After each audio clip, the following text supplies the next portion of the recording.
बिस्मिल्लाहिर्रहमानिर्रहीम।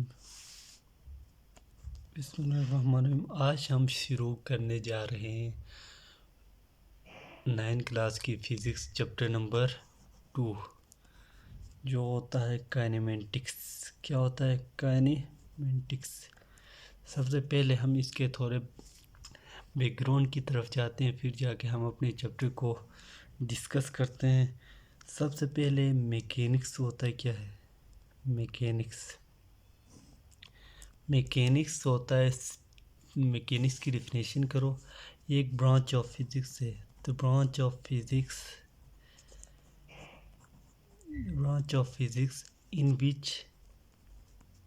in which study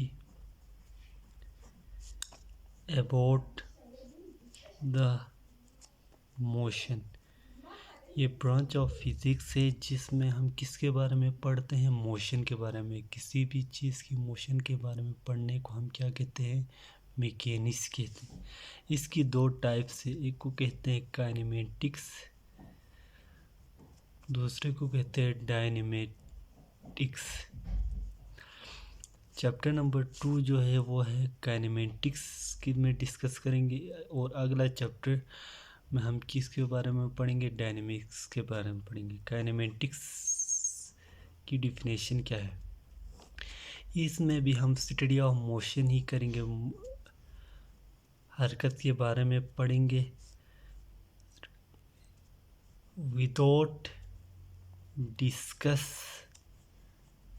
the cause and effect। without discuss the cause and effect। Kinematics में भी हम motion के बारे में ही पढ़ते हैं, लेकिन इधर क्या है, कॉज और इफेक्ट के बारे में नहीं पढ़ते हैं। सिर्फ हम क्या करते हैं कि इसमें सिर्फ हम ये पढ़ते हैं कि ये बॉडी मोशन कर रही है, लेकिन क्यों कर रही है, किसकी वजह से कर रही है, इसके कॉज एंड इफेक्ट क्या है, इसके पीछे बैकग्राउंड क्या चल रहा है, इसके बारे में हम स्टडी नहीं कर रहे। तो शुरू करते हैं। ये डायनेमिक्स के बारे में, क्या डायनेमिक्स की डिफिनेशन करना चाहें तो इसमें क्या करते हैं? Study of motion. इसमें भी मोशन के बारे में पढ़ते हैं। Study of motion, discussing cause and effect. Cause and effect, इसमें हम क्या करते हैं? Cause and effect. अभी सपोज करें एक बॉडी मूव कर रही है, तो क्यों कर रही है मूव, इसके बारे में हम इधर स्टडी करते हैं। सपोज करें एक बॉडी इधर है, इसकी इनिशियल वेलोसिटी 0 है, फिर आफ्टर सम टाइम या और इंटरवल ये इधर जाता है। क्यों? When we act a force, जब हम क्या करते हैं, कोई फोर्स एक्ट करते हैं इस बॉडी पर, तो फिर वो उसी डायरेक्शन में क्या करेगा, कोई ना कोई डिस्प्लेसमेंट कवर करेगा। मतलब ये पहले तो बॉडी क्या थी, स्टैटिक्स में थी, मतलब रेस्ट पे थी। जब हमने बाहर से कोई एक्सटर्नल फोर्स अप्लाई किया तो बॉडी क्या करेगी? मोशन किया। इसलिए मतलब study of motion, discuss cause and effect. ये क्या हो गया, इसकी कॉज हो गई, मोशन क्यों करे, इसकी कॉज क्यों क्या है कि बाहर से एक फोर्स हमने क्या किया, अप्लाई किया। इसी तरह एक छोटा सा टॉपिक है rest and motion. Rest and motion, rest कहा जाता है if a body does not change. If a body does not change its position with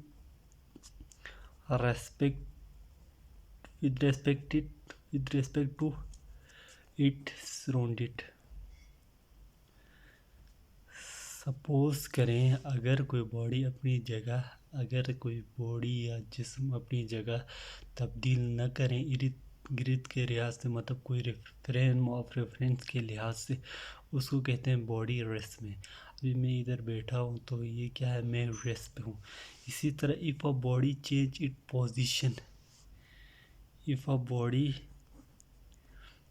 change its position with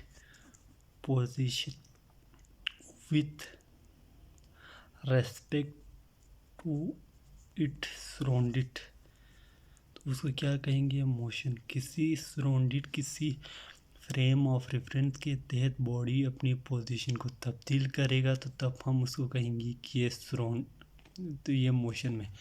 और याद रखें बच्चों, कोई चीज़ भी एब्सोल्युटली एट रेस्ट या एब्सोल्युटली एट मोशन पे नहीं होता है। ये इसका कंसेप्ट हम फर्दर जब आगे मूव करेंगे, हम न्यूटन्स के लॉस पढ़ेंगे, उसमें आप लोगों को A to Z क्लियर हो जाएगा। कोई चीज़ ना एब्सोल्युटली रेस्ट पे होता है, ना एब्सोल्युटली मोशन पे होता है। अभी देखो, अर्थ जो क्या करता है, रिवॉल्व करता है अराउंड किसके? सन के। और हम लोग रेस्ट पे नहीं है, हम क्या कर रहे हैं? रिवॉल्व कर रहे हैं, मतलब हम एट स्टैटिक्स में नहीं है। इसी तरह जो है मून जो है वो रिवॉल्व करता है किसके? सन के। इसलिए ठीक हो गया। अभी बेटा हमने कुछ छोटे छोटे चीज़ें पढ़ा। सबसे पहले हमने मैकेनिक्स के बारे में पढ़ा। मैकेनिक्स क्या होता था? द ब्रांच ऑफ फिजिक्स जिसमें हम किसके बारे में पढ़ते थे? मोशन के बारे में पढ़ते। मोशन क्या है? हरकत जो अपनी पोजीशन को चेंज करे। फिर इसके दो टाइप्स से, एक को कहते हैं काइनेमेटिक्स, एक को कहते हैं डायनेमेटिक्स। काइनेमेटिक्स में हम चैप्टर नंबर 2 में काइनेमेटिक्स के बारे में डिस्कस करेंगे। चैप्टर नंबर 3 में हम डायनेमिक्स के बारे में डिस्कस करेंगे। काइनेमेटिक्स में हम स्टडी ऑफ मोशन के बारे में पढ़ते हैं without discussing the cause and effect. इसमें हम मोशन के बारे में पढ़ेंगे लेकिन इसके वजूहात और असबाब के बारे में हम जिक्र नहीं करेंगे। जस्ट हम मोशन के बारे में पढ़ेंगे, ये क्यों हो रहा है, वाई का आंसर इधर नहीं दिया जाएगा। जबकि डायनेमिक्स में क्या होता है? स्टडी ऑफ मोशन के बारे में पढ़ेंगे और डिस्कस करेंगे इसके कॉज एंड इफेक्ट्स साथ में। अभी सपोज करें एक बॉडी मूव कर रहा है तो क्यों कर रहा है, और अभी सपोज करें वो बॉडी पे जब कोई फोर्स एक्ट हो रहा है तो तब वो जाके वो बॉडी क्या करेगी? मूव करेगी, वरना वो बॉडी मूव नहीं करेगी। अभी देखो ये हो गया। फिर हमने रेस्ट एंड मोशन के बारे में। रेस्ट को कहा if a body does not change it position with respect to its surrounded, जब सराउंडेड के लिहाज से वो अपनी एक सपोज करें किसी चीज़ को हमने क्या कहा? फ्रेम ऑफ रेफरेंस कंसिडर किया, इसके लिहाज से वो अपनी पोजीशन को तब्दील न करें तो उस टाइम कहेंगे ये रेस्ट पे। अगर इस किसी चीज़ मतलब रेफरेंस ऑफ पॉइंट्स के लिहाज से वो अपनी पोजीशन को तब्दील करें तब हम कहेंगे ये बॉडी मोशन में है। एम आई राइट? फिर आप सवाल आपके जहनों में आ रहा होगा कि एट टाइम्स बॉडी रेस्ट और मोशन में क्या हो सकती है? जी बिल्कुल हो सकती है। किस टाइम? सपोज करें एक ऑब्जर्वर बाहर बैठा हुआ है और एक ऑब्जर्वर ट्रेन के अंदर मूव कर रहा है। ट्रेन के ऑब्जर्वर के लिहाज से जो दूसरा जो पर्सन या शख्स है वो किस पे है? रेस्ट पे है, बैठा हुआ है। लेकिन जबकि बाहर का जो ऑब्जर्वर के लिहाज से वो क्या है? मोशन में। मतलब rest and motion are relative each other. इसको कहते हैं रिलेटिव मोशन। इसको क्या कहते हैं? Relative motion. Thank you for watching.